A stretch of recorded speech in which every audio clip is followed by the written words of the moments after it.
Muy bien, pues vamos a ir comenzando. Hoy vamos a seguir con el Evangelio de Mateo. ¿Os acordáis que un, estábamos viendo una sección que habíamos llamado Cambio de rumbo? Porque veíamos desde el capítulo 14, finales de capítulo 13, capítulo 14, hasta mediados del capítulo 16, justo hasta donde vamos a llegar hoy, cómo Jesús está cambiando la manera en que él trabaja y parece que incluso el enfoque que él tiene en un sentido. Y hoy vamos a ver el resultado de todo eso. El resultado en todos los sentidos, desde distintos prismas, pero específicamente en los que él estaba más enfocado. Recordáis que Jesús estaba enfocando más en sus discípulos para que sus discípulos entendieran mucho mejor qué es lo que está ocurriendo en sus vidas y en este ministerio de Jesús, pero también él estaba trabajando cada vez más con los extranjeros, con los gentiles, y de esta manera también rechazando cada vez más a los líderes religiosos de Israel, y como vemos cómo se empieza a poner en funcionamiento esto que él ya dijo en las parábolas del reino. Recordéis que estábamos viendo en el capítulo 13, en el que Jesús está diciendo qué es lo que va a ocurrir en esta fase del reino una vez que el Mesías, el rey, ha sido rechazado. Así que hoy vamos a ver con todo su esplendor qué es lo que significa, qué es lo que, a qué apunta todo este cambio de estrategia que estaba haciendo Jesús. Y hoy vamos a llegar al punto, por decirlo de alguna manera, al punto álgido del Evangelio de Mateo. Recordáis que el Evangelio de Mateo comenzó con Mateo intentando darnos muchas pruebas de que Jesús es el Mesías, es el Señor, es el rey legítimo de Israel, el que estaban esperando.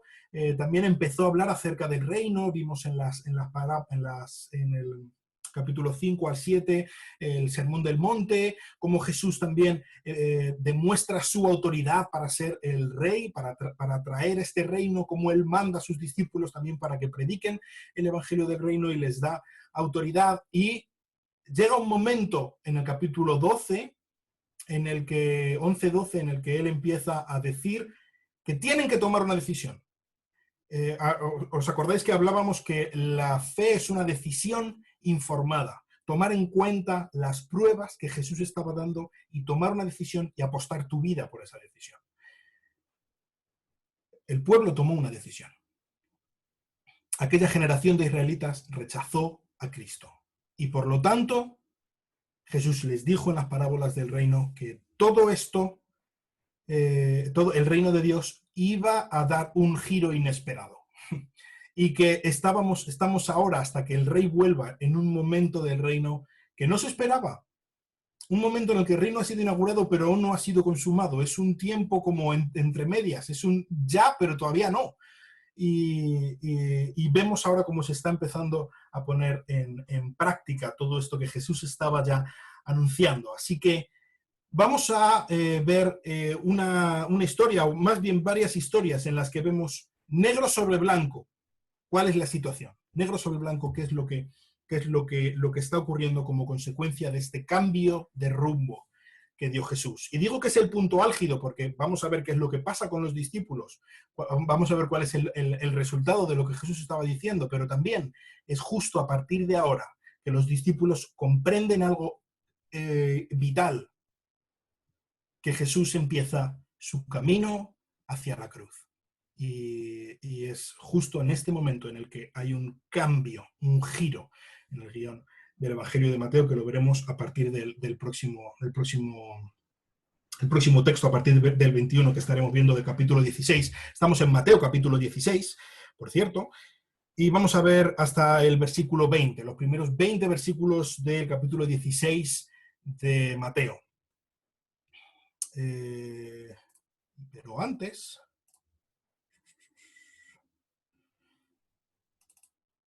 quiero enseñaros algo maravilloso. Esto es he llamado este texto la gran roca, y ahí tenéis una gran roca, ¿verdad? ¿Lo veis? ¿Sabéis dónde está esto? ¿Se os ocurre a alguien? No podéis contestar porque tenéis el micrófono, pero se os puede ocurrir perfectamente. Esto es la Peña de la Cruz, esto es Béjar. Esto está en Béjar, de ahí hay un mirador que se ve Béjar completamente y quería no solamente por hablar de Béjar, es un sitio precioso y maravilloso, no dejéis de visitarlo, pero hoy vamos a hablar de una piedra, de una piedra, y no sé si estaréis de acuerdo conmigo o no, quizá os sorprenda alguna cosa que vaya a deciros, pero vamos a ver la importancia que tiene el cimiento sobre el que se edifica. Vamos a ver la importancia que tiene la piedra sobre la que se edifica. Así que vamos a ver hoy la gran roca y qué es lo que significa todo esto. Pero vamos a leer los primeros 20 versículos del Evangelio del capítulo 16 de Mateo. Dice: entonces los fariseos y los saduceos se acercaron a Jesús para ponerle a prueba. Le pidieron que les mostrara una señal del cielo. Pero respondiendo él, dijo: al caer la tarde decís, hará buen tiempo, porque el tiempo está rojizo. Y por la mañana, hoy habrá tempestad, porque el tiempo está rojizo y amenazador. Sabéis discernir el aspecto del cielo, pero no podéis discernir las señales de los tiempos. Una generación perversa y adúltera busca señal, pero no se le dará señal, sino la señal de Jonás. Y dejándolos, se fue. Los discípulos, al pasar al otro lado, se habían olvidado de tomar panes. Y Jesús les dijo: estad atentos y guardaos de la levadura de los fariseos y los saduceos. Y ellos discutían entre sí diciendo: lo dice porque no tomamos panes. Pero Jesús, dándose cuenta, dijo: hombres de poca fe, ¿por qué discutís entre vosotros que no tenéis pan? ¿Todavía no entendéis ni recordáis los 5 panes para los 5.000 y cuántas cestas recogisteis? Ni los 7 panes para los 4.000 y cuántas canastas recogisteis. ¿Cómo es que no entendéis que no os hablé de panes? Pero guardaos de la levadura de los fariseos y los saduceos. Entonces entendieron que no les hablaba de que se guardaran de la levadura de los panes, sino de la enseñanza de los fariseos y saduceos. Cuando llegó Jesús a la región de Cesarea de Filipo, preguntó a los discípulos diciendo: ¿quién dicen los hombres que es el Hijo del Hombre? Y ellos dijeron: unos Juan el Bautista, otros Elías, pero otros Jeremías o uno de los profetas. Él les dijo: ¿y vosotros quién decís que soy yo? Respondiendo Simón Pedro dijo: tú eres el Cristo, el Hijo del Dios viviente.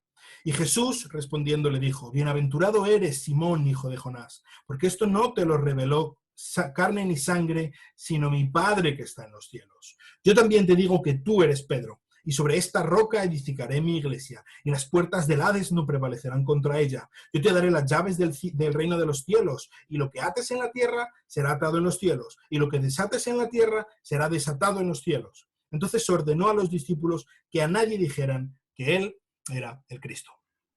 Vamos a orar. Señor, te doy muchísimas gracias por ser tan bueno con nosotros, muchísimas gracias porque podemos creer en el que es el Cristo, el Hijo del Dios viviente. Ayúdanos en esta mañana a aumentar, a ampliar nuestra percepción, nuestra idea, nuestra visión de tu Hijo Jesucristo, y que esto impacte en nuestro corazón, nuestras vidas, Señor. Te lo pido en nombre precioso de nuestro Salvador. Amén. Muy bien, pues acordaos que en este momento estábamos en la región cerca de Capernaum, un poco al sur de Capernaum, que es el sitio donde decíamos que había sido el cuartel general durante este tiempo de Jesús, de su ministerio, y vemos que hay algo muy interesante aquí. Que vengan fariseos a ponerle zancadillas a Jesús es algo relativamente normal. Lleva ocurriendo ya bastante tiempo y lo llevamos viendo bastante tiempo. Y de hecho que los fariseos demanden una señal es algo normal. Vienen los fariseos a demandar una señal, ya lo vimos en el capítulo 12. Por ejemplo, en el capítulo 12, versículo 38, ya lo habíamos visto, y esta misma respuesta de Jesús ya se la había dicho. ¿Cuál es la señal que él les iba a dar? Ya hablaba de la señal de Jonás allí en el capítulo 12. Pero aquí hay algo muy diferente que ocurre. Y es que vienen los fariseos junto con los saduceos. Y esto es muy interesante. Muy interesante. ¿Por qué? Porque los fariseos eran los archienemigos de los saduceos, los archienemigos de los fariseos.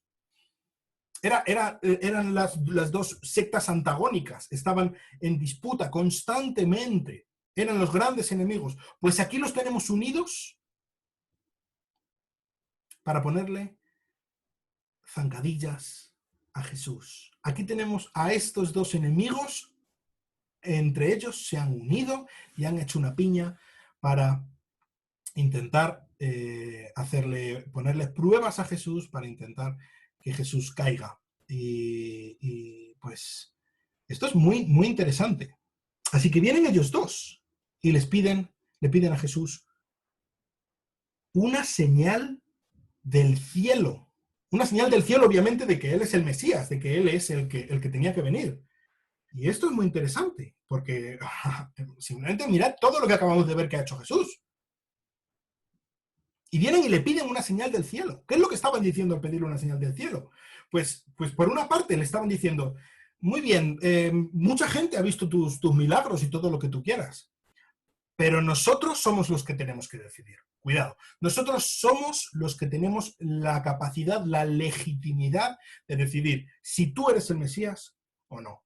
El pueblo ha tenido señales, el pueblo dice unas cosas y dice otras, el pueblo es un ignorante, no tiene ni idea de nada, somos nosotros los que tenemos que decidir. Así que, haznos a nosotros la prueba, venga, haznos milagros, venga, dale, haznos milagros ahora mismo, para que nosotros decidamos si es verdad que tú eres o no eres, porque somos nosotros los que lo tenemos que decidir. Con esto no solamente estaban diciendo que ellos eran los jefes, ellos eran los que tenían que decidir, también le estaban diciendo a Jesús, tú eres un mandado, tú tienes que demostrarnos a nosotros. Nosotros te podemos dar órdenes a ti, de que tú nos hagas milagros para demostrar aquí. Tú eres nuestro títere, que debes hacer milagros, debes hacer lo que nosotros te digamos para nuestra conveniencia y para nuestro capricho. Tú eres simplemente nuestro mandado. Porque a ver, ¿qué te crees tú? ¿Qué eres? Nosotros somos los que te tenemos que decir a ti si tú eres o no eres lo que dices ser. Pero hay otra cosa también que le estaban diciendo. Y es, todas las señales que has estado haciendo hasta ahora no valen. Has estado haciendo malabares, tonterías, cositas, inflar globos y ponerle con forma de perro. No has hecho nada.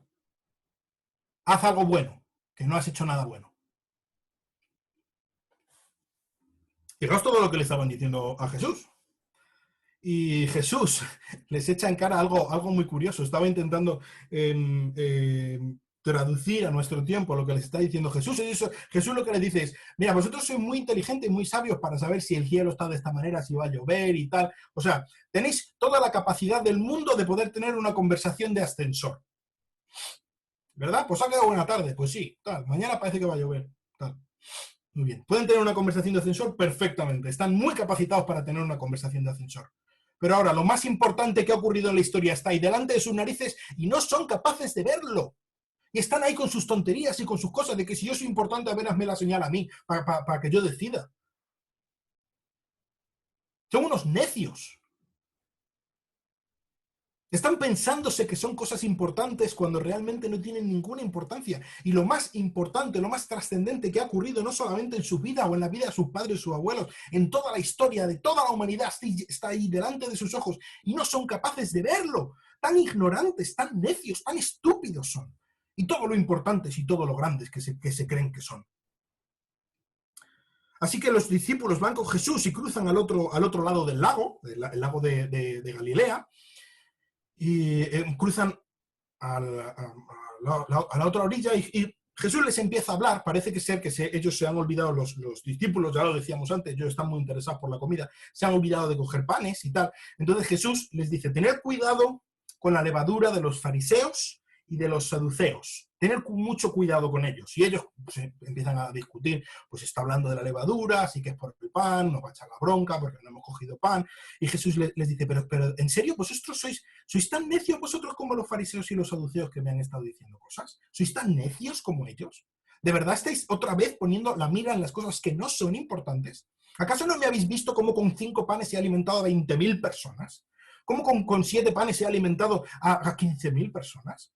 O sea, ¿estáis preocupados porque no habéis cogido un cacho de pan? Por favor. No estoy hablando de eso. No estoy hablando de eso. Estáis también vosotros enfocándoos en cosas que no son importantes. Tened cuidado con la levadura de los fariseos y de los saduceos. La levadura bueno, ya por ejemplo Jesús habló en una parábola, la parábola del reino, acerca de la levadura. La levadura es algo que está dentro de la masa. Hoy en día la levadura está en alza, todo el mundo quiere hacer bizcochos y panes en casa, así que sabéis exactamente lo que estoy diciendo. Pero la levadura es algo muy pequeño, que está dentro de la masa y que, sin que nadie se dé cuenta, empieza a contaminar toda la masa y toda la masa cambia. Normalmente se usaba como una apreciación, un contexto negativo. Normalmente es un símbolo del pecado. Y ya si alguna vez, no siempre, cuidado, no siempre, pero alguna vez en el Antiguo Testamento se utiliza de esta manera, y es la manera que normalmente se usa, como una alegoría del pecado. ¿Por qué? Porque el pecado es algo pequeño, muchas veces, que no le prestan mucha importancia, pero si lo dejas estar, va creciendo y creciendo y creciendo, y lo contamina todo. Así que, ¿de qué estaba hablando Jesús cuando estaba diciendo de la levadura de los fariseos y de los saduceos? Acordaos que los fariseos y los saduceos eran enemigos a muerte, pero se habían puesto de acuerdo en una cosa. Se habían puesto de acuerdo en intentar engañar a la gente acerca de la identidad de Jesús. Tened cuidado de todas aquellas personas que están intentando influir en vuestras vidas, que están intentando contaminar vuestra mente y vuestra percepción acerca de quién es Cristo. Porque no hay nada más importante en todo el mundo, en toda vuestra vida, no hay una decisión más importante que puedas tomar hoy o nunca que quién es Cristo para ti. No hay ninguna importancia, no hay nada que tenga o que pueda competir en importancia con esta cuestión. ¿Quién es Cristo para ti? Así que guardaos, tened cuidado con todas aquellas personas que están intentando convenceros de que Cristo es lo que no es. Así que Jesús va después con sus discípulos a la región de Cesarea de Filipo y a ver, me gustaría enseñaros un poco. Epa, me he ido. Okay. Tenemos aquí, ¿os acordáis que estuvo Jesús con sus discípulos hace poco en la región de Tiro y Sidón, donde sanó a la mujer cananea? Capernaum está por aquí, luego estuvo en Betsaida, que también hemos estado hablando. Cesarea de Filipo está como unos 50 kilómetros al norte, por ahí. Entonces, simplemente para que lo veáis, no se fue no se alejó mucho, pero es importante este viaje porque ya estaba fuera del territorio de Israel. Ya se había, de lo que era territorio judío por excelencia, ya se había ido del lugar donde había más judíos, así que ya mayormente la gente que había eran gentiles en este lugar. Así que después de este episodio van allí, y no sabemos qué ocurrió allí, es algo que no nos dice el texto. Mateo no se preocupa en qué hizo allí Jesús, a qué fue, no lo sabemos, y a Mateo no le interesa. Simplemente le interesa una conversación que Jesús tuvo con los discípulos en aquel lugar, en Cesarea de Filipo. Y Jesús les pregunta, ¿quién dicen los hombres que es el Hijo del Hombre? ¿Quién dice la gente en general que soy yo? ¿Cuál era la opinión del pueblo, de la masa, acerca de mí? Y vemos aquí varias respuestas. Pues hubo algunos, versículo 14, dice, unos Juan el Bautista. Juan el Bautista, ¿no? Puede ser, muy bien. Juan el Bautista está de acuerdo con Herodes. ¿Os acordáis? Herodes Antipas pensaba que Jesús era Juan el Bautista, que había resucitado. Pues había otras personas que seguían su ejemplo. Otros Elías, ¿os acordáis? Elías es el que ya en el Antiguo Testamento, que es el profeta que volvería para prepararle el camino al rey. Pues pensaban que era nada más y nada menos que el heraldo del rey. Buena opinión de Jesús, no está mal. Otros que es Jeremías, curioso, ¿no? Jeremías. Y incluso podemos pensar, pues tiene mucha similitud el ministerio de Jesús con el ministerio de Jeremías. Jeremías era un profeta de Dios que vino en un tiempo en el que el pueblo estaba pecando para anunciar el juicio inminente de Dios. Y el pueblo, en lugar de escucharle, le maltrató, no le escuchó, no quiso cambiar su actitud y por lo tanto el juicio que Jeremías había anunciado le llegó al pueblo. Lo mismo ocurre con Jesús, ¿no? Una cosa que quiero que entendamos es que ninguna de las opiniones de las que hablan los discípulos es mala. ¿Os dais cuenta? No es que Jesús le dice, ¿quién se piensa la gente que soy yo? Pues se piensan que eres un engañabobos. Pues se piensan que eres alguien que no hay que escucharle porque está como un cencerro. No le dice nada de eso. Lo único que le dice son cosas buenas. Piensa que, pues mira, un enviado de Dios, un profeta, alguien a quien hay que escuchar, un buen maestro. ¿Suena? La mayoría del pueblo tiene una buena opinión de Jesús. Pero tiene una opinión de Jesús que, aunque sea buena, no es la correcta. No basta con tener buena opinión de Jesús. No basta con creer que Jesús existió y sí, yo creo en Jesús. ¿Y qué crees de Jesús? Sí, que Jesús era un buen tío y un buen maestro, hay que escucharle, dijo cosas muy sabias. Puedes tener una buena opinión de Jesús, pero puedes tener una buena opinión de Jesús completamente equivocada, absolutamente errónea, y te va el alma en ello. Así que Jesús cambia aquella pregunta y se la hace ahora directamente a ellos. Vale, eso es lo que dice la gente que soy yo. Ahora, ¿quién decís vosotros que soy yo? No sabemos lo que dijeron 11 de los 12 discípulos. Sabemos lo que dijo uno. Pedro, de nuevo, el más impetuoso. Pedro dio un paso adelante, versículo 16, y dijo, tú eres el Cristo, el Hijo del Dios viviente. Esta afirmación es brutal. Esto que dijo Pedro es para agárrate y no te menees. ¿Qué es lo que le dijo Pedro? Lo primero, eres el Cristo. El Cristo. En griego, Christos. Traducción de Mashiach en hebreo. El ungido. El que había sido anunciado. El enviado de Dios. El que era en sí mismo el cumplimiento de las profecías y el cumplidor de estas profecías. El materializador de las promesas de Dios para Israel. Tú eres el rey legítimo, tú eres el heredero de David. No solamente eso, tú eres mi Señor. Tú eres el Cristo. Pero no solamente dice eso, dice el Hijo del Dios viviente. Ya hemos hablado bastantes veces acerca del significado que tenía en la mente de los judíos el término del Hijo de Dios. Estaba hablando de las profecías, de las promesas que Dios le hizo a David. Eres el legítimo enviado, el legítimo hijo de David, el rey legítimo de Israel, el rey sobre el reino que llenará todo el mundo.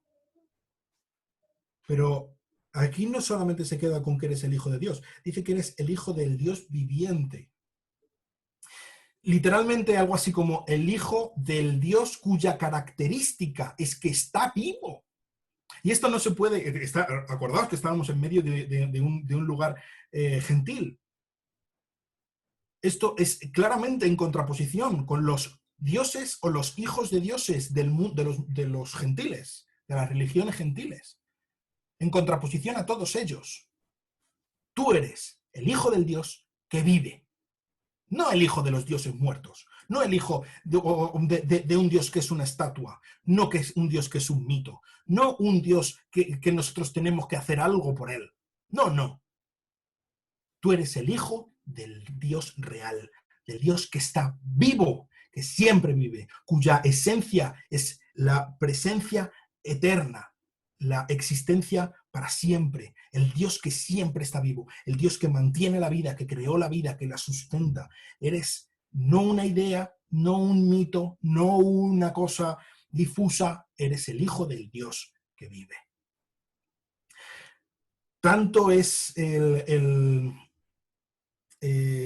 énfasis que Pedro estaba dando a esto, en contraposición a las ideas de los otros hombres que están diciendo, sí, Jesús es un buen tío, es alguien que, pues sí, enviado de Dios, hace milagros por aquí y por allá, y dice cosas que están guays, la verdad, pues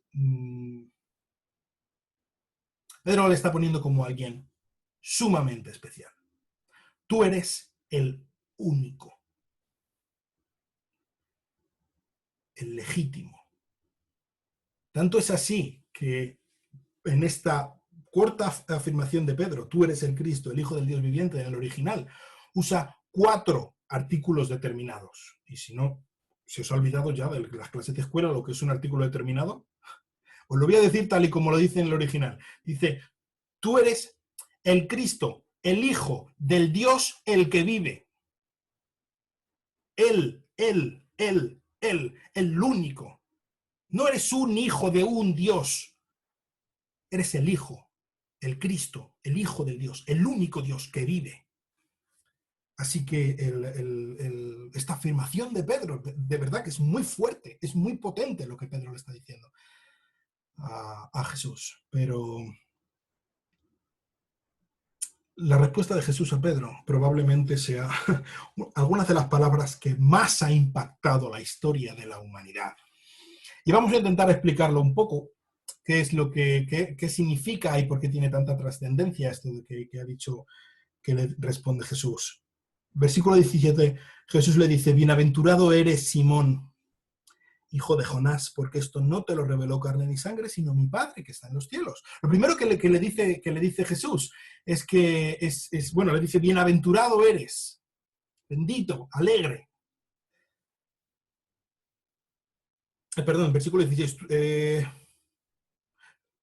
Simón, hijo de Jonás, le dice, perdón. Simón, hijo de Jonás. Y esto lo vemos que es un paralelo directo a lo que dice Pedro a Jesús. Dice, tú eres el Cristo, el Hijo del Dios viviente. Y Jesús, yo creo que lo quiere poner un poco en su contexto apropiado. Vale, sí, tienes razón. Yo soy el Cristo, el Hijo del Dios viviente. Y tú eres Pedro, el hijo de Jonás. Aquí cada uno en su lugar. No creo que Jesús dijera esto porque sí, simplemente como un elemento estético, pues, como algo así muy, muy remilgado. Tú eres Simón Pedro, hijo de no sé qué, como si estuviera en el Señor de los Anillos. No. Jesús lo dice con un propósito específico. Pedro le estaba diciendo, Jesús, tú eres el ungido, tú eres el prometido, tú eres el rey, tú eres el hijo de Dios, tú eres el hijo del Dios vivo, el Dios viviente, el creador, el autor de la vida, tú eres el único, el que es el salvador, el que es el creador. Y Jesús le está diciendo, sí, muy bien, y tú eres el hijo de Jonás. Como si dice, tú eres el hijo de la Juani.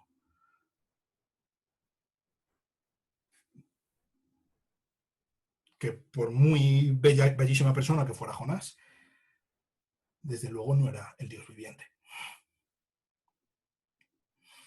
Jesús ya le estaba poniendo en su lugar a Pedro. Y esto es muy interesante, sobre todo para personas, o sobre todo doctrinas de la Iglesia Católica que quieren poner a Pedro como alguien, como un semidios. Es el hijo de Jonás. Y ya está. Eso es lo que es. Y le dice, bienaventurado eres. Bienaventurado, porque esto no ha sido idea tuya. No es que tú seas muy inteligente, es que ni vienes de un linaje real, ni nada por el estilo, ni eres especialmente avispado. No. Esto que has dicho, te lo ha revelado el Padre. Ni de esta afirmación tan maravillosa que has hecho eres responsable tú. Es el Padre mismo el que te lo ha dicho. Y aquí llegamos a la madre del Cordero, versículo 18, perdón. Yo también te digo que tú eres Pedro y sobre esta roca edificaré mi iglesia. ¡Pum! ¿Qué está queriendo decir Jesús? Algo importante aquí en esta afirmación es, ¿qué es esta roca? ¿De qué roca está hablando Jesús? Porque ahí va mucho, ¿eh? Nos arriesgamos mucho en esto. Supongo que sabréis la doctrina de la Iglesia Católica. Este versículo, de hecho, es la base de doctrinas tan fundamentales para la Iglesia Católica Romana como la sucesión apostólica, el liderazgo, la primacía del Papa sobre toda la Iglesia. De hecho, mira, os voy a leer una cita de un comentario católico acerca de este versículo. Dice así: el Señor confirió a Pedro el primer lugar de honor y jurisdicción en el gobierno de toda su Iglesia, y que la misma autoridad espiritual siempre ha residido en los papas como sucesores de Pedro. Así que, para ser un buen seguidor de Cristo, un cristiano debe estar en comunión con la sede de Roma. Pedro y sus sucesores son coronados con la triple tiara, como rey del cielo, de la tierra y del infierno. Y él esgrime las dos espadas, la del poder espiritual y la del poder temporal. Y todo eso viene de este versículo. Tú eres Pedro, y sobre esta roca edificaré mi iglesia. Así que esa es la doctrina de la Iglesia Católica. Esta roca es Pedro. Y por lo tanto, es el rey de la Iglesia, por decirlo de alguna manera. Y todos sus sucesores son los herederos, con la misma autoridad, más, porque la autoridad de los papas ha ido creciendo a lo largo de la historia. ¿De aquí viene? Todo esto que os he estado comentando viene de este versículo. Así que no es raro que después de la Reforma surgieran sobre todo dos interpretaciones alternativas a qué puede ser esta roca. ¿Qué es esta roca? Pues por una parte podría ser que la roca es la afirmación de Pedro, ¿no? Pedro ha hecho una afirmación maravillosa: tú eres el Cristo, el Hijo del Dios viviente. Así que Jesús dice: muy bien dicho, pues sobre esa afirmación, sobre que yo soy el Cristo, el Hijo del Dios viviente, voy a edificar mi iglesia. Hay otra teoría, y es que esta roca es Cristo. Dice, Pedro le dice: tú eres el Cristo, el Hijo del Dios viviente. Y Jesús le dice: vale, pues tú eres Pedro y sobre esta roca voy a edificar mi iglesia, ¿no? Sería importante que Jesús hiciera este gesto, porque si no, no se entendería.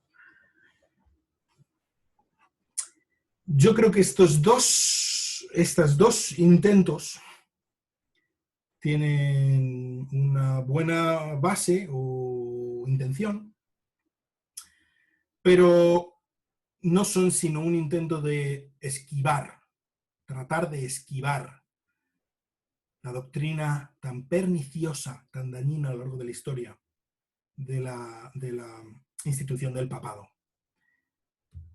Así que, ¿qué es lo que creo yo? Yo pienso que la interpretación más natural es que Jesús le estaba hablando a Pedro. De hecho, es obvio que Jesús le está hablando a Pedro.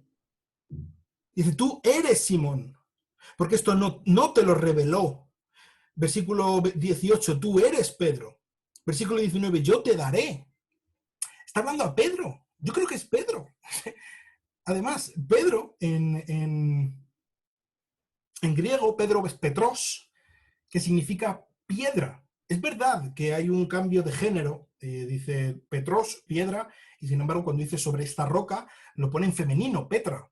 Pero no me quiero meter mucho en esto. Yo creo que está hablando de esa piedra, de que Pedro es esa piedra sobre la que edificará su iglesia. Si tenéis alguna duda respecto a esto, me lo podéis preguntar después.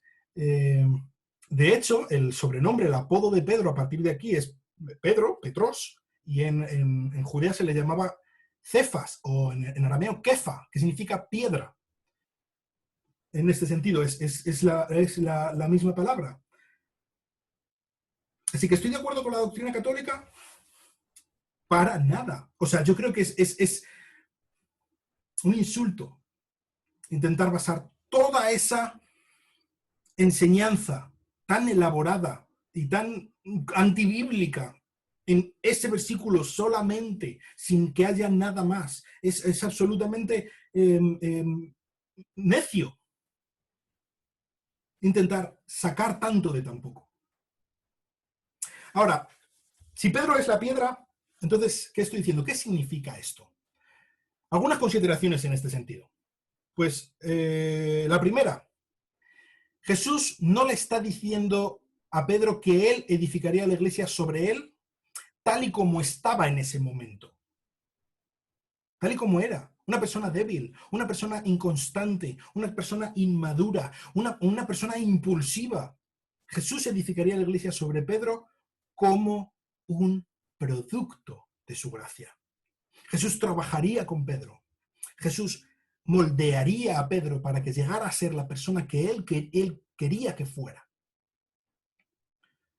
De hecho, fijaos en el Pedro que niega 3 veces a Jesús, el día que le asesinan. Pero luego cuando pasamos al libro de los Hechos, nos encontramos con un Pedro valiente, con un Pedro con fe, con un Pedro entusiasta, con un Pedro efectivo. Desde luego el más efectivo, el más valiente, el más entusiasta, el más evangelista de los 12, ese era Pedro. De hecho, fijaos si tuvo impacto el ministerio de Pedro, aparte de que los primeros 12 versículos de Hechos básicamente nos está hablando de esto. El Evangelio de Marcos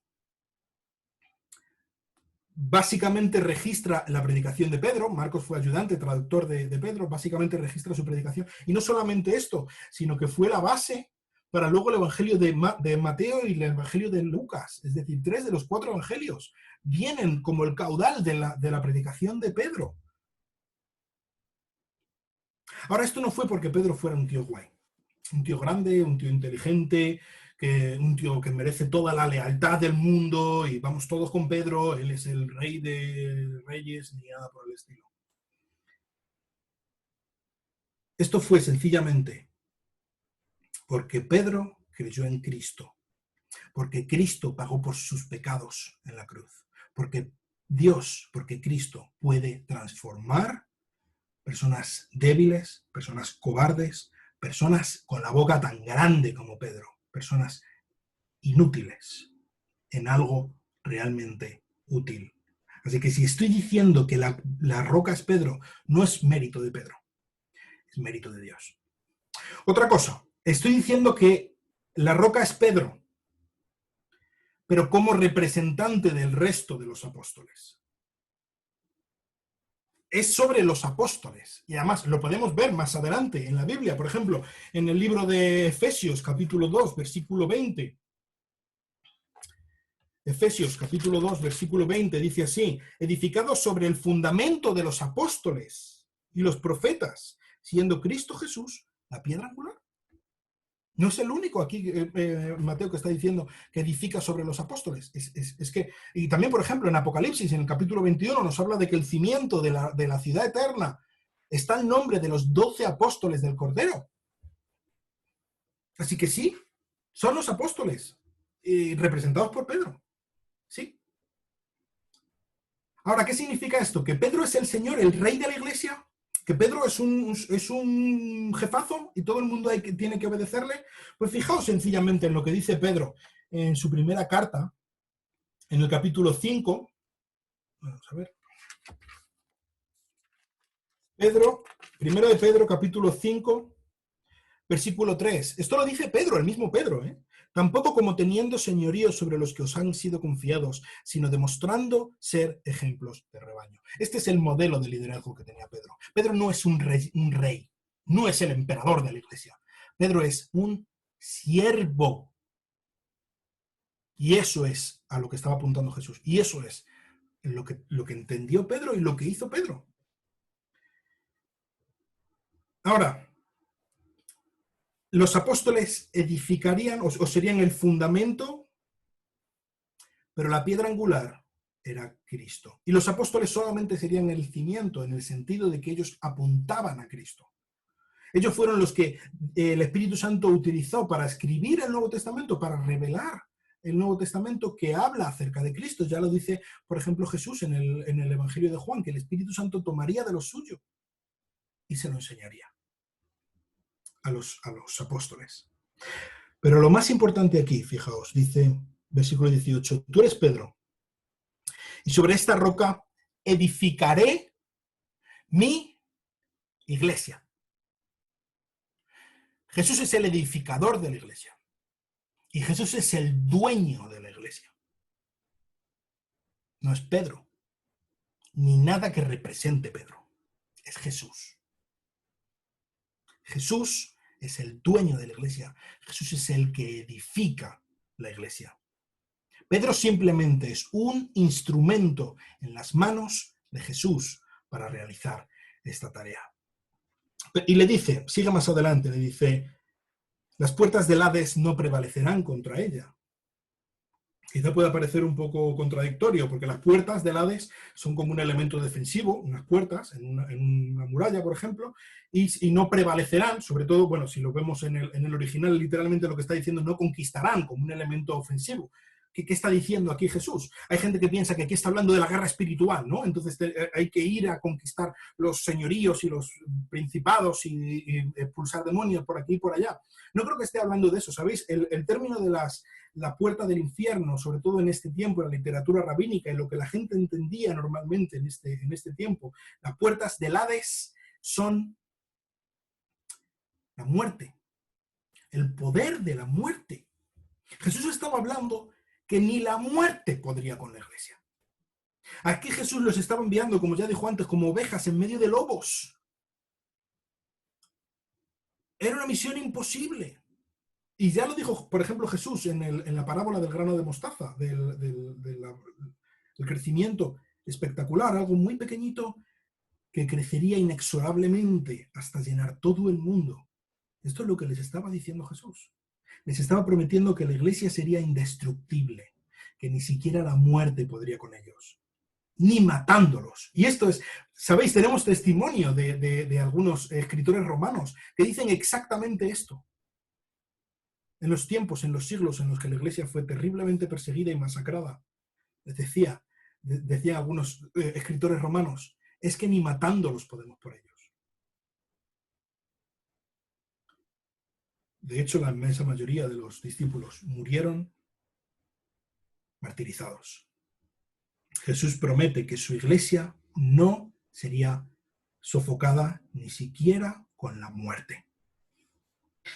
Y el versículo 19 yo creo que nos da la clave de cómo va a edificar Jesús la iglesia sobre Pedro. Le dice, yo te daré las llaves del reino de los cielos. Y esto es una figura que no es la primera vez que se usa en la Biblia, la figura de las llaves, como un sinónimo por una parte, de autoridad, pero por ejemplo en el libro de Isaías, en el capítulo 22, nos habla de las llaves del reino, y usando más o menos la misma figura. Jesús está hablando de que Pedro, y con él los apóstoles, y con ellos toda la iglesia, tendrían la capacidad de hacer accesible o inaccesible el reino de Dios a la gente. ¿Cómo? ¿Cómo lo harían? Por medio de la predicación del Evangelio. Es la predicación del Evangelio, es mediante su testimonio, es mediante su predicación, es mediante su ministerio, es mediante su servicio que ellos abrirían las puertas del reino de Dios.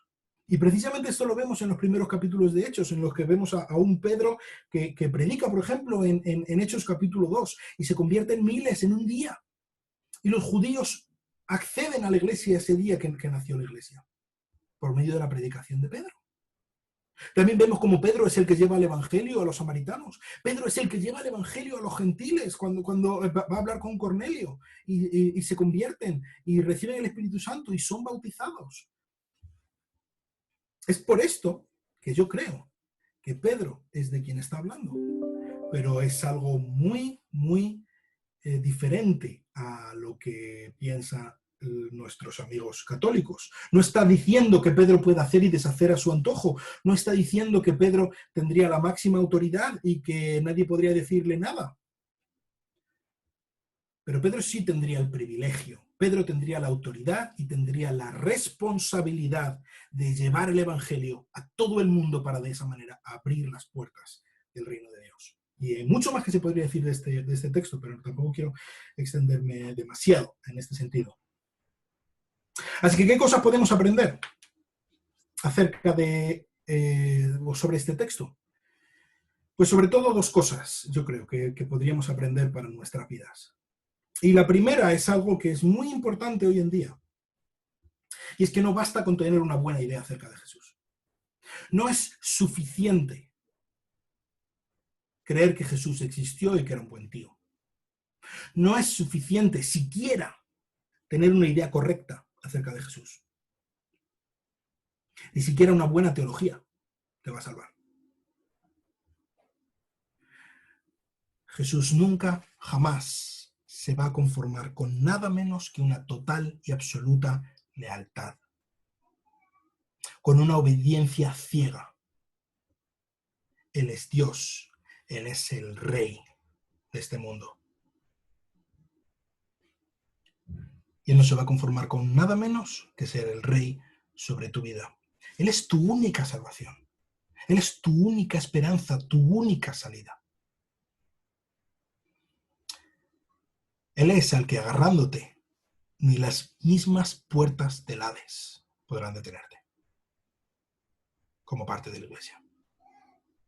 Lo que nos lleva a una segunda cosa, y es que Jesús no edificó la Iglesia sobre Pedro, sobre los apóstoles, porque eran más inteligentes y hablaban muy bien, y porque eran, madre mía, la caña de España. No.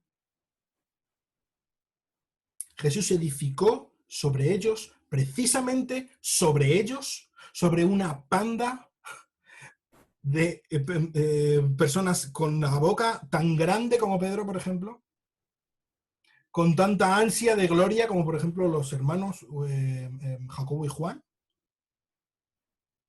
con personas tan inútiles como los apóstoles. Lo hizo para darse gloria a sí mismo, porque es Él el que hace la tarea, es Él el que edifica su iglesia. Posiblemente muchos pensabais que la piedra de la que yo iba a hablar hoy era Cristo. No es Cristo, es Pedro. Es Pedro con todos sus defectos. Es Pedro con Pedro el boca chancla. Es Pedro el impulsivo. Es Pedro el irresponsable. Es Pedro el que a la primera de cambio sacó una espada y le cortó la oreja a un tío. Es Pedro. Es Pedro. Él es la gran piedra. No porque él fuera bueno, sino porque Dios le hizo ser lo que llegó a ser. Es Pedro no porque fuera más listo, porque hablara mejor. Es Pedro porque confió.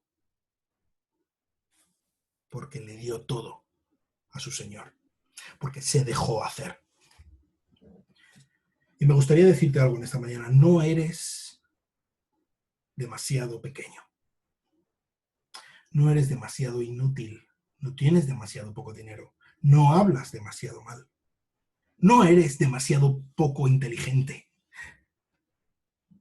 Dios puede hacer de ti algo maravilloso. Dios puede usarte de una manera impresionante, de la misma manera que hizo con Pedro. Solamente si tú pones tu confianza en Él. ¿Sabes? Dios es especialista en tomar basura. Basura como Pedro, basura como tú, basura como yo. Y transformarla en un gran trofeo de la gracia de Dios, de la gloria del Rey. Pero para eso, ¿sabes? Lo primero que tienes que hacer es ponerte delante de este Rey. Confiar en Él. ¿Sabes? Él, para transformar a Pedro, tuvo que morir por él. Él, para poder utilizar a Pedro, tuvo que pagar por su pecado, por su maldad, por su rebeldía, con su propia vida. Y lo mismo tiene que hacer por ti. Lo mismo. Él necesita pagar por ti para poder utilizarte. Y tú necesitas creer en Él para que Él pueda ser tu Salvador. Lo primero que debes hacer es confiar en Él, creer en Él. No simplemente pensar que fue un buen tío. No, rendir tu vida, tu pecado, tus miserias delante de este Cristo que es el Salvador, que es el edificador, que es el especialista en tomar basura, convertirla en trofeo de su gloria. Y esto es algo que no solamente tienes que hacer una vez.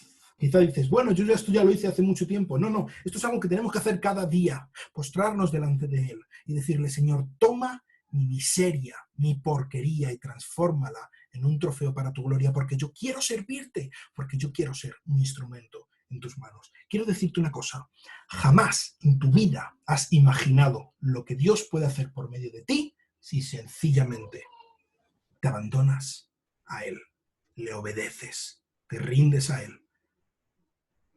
le das todo lo que eres, Él puede hacer algo maravilloso contigo. Vamos a orar.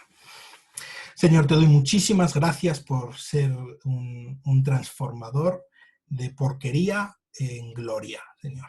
Tú eres el que merece todo el crédito. Tú eres el gran Señor del rebaño.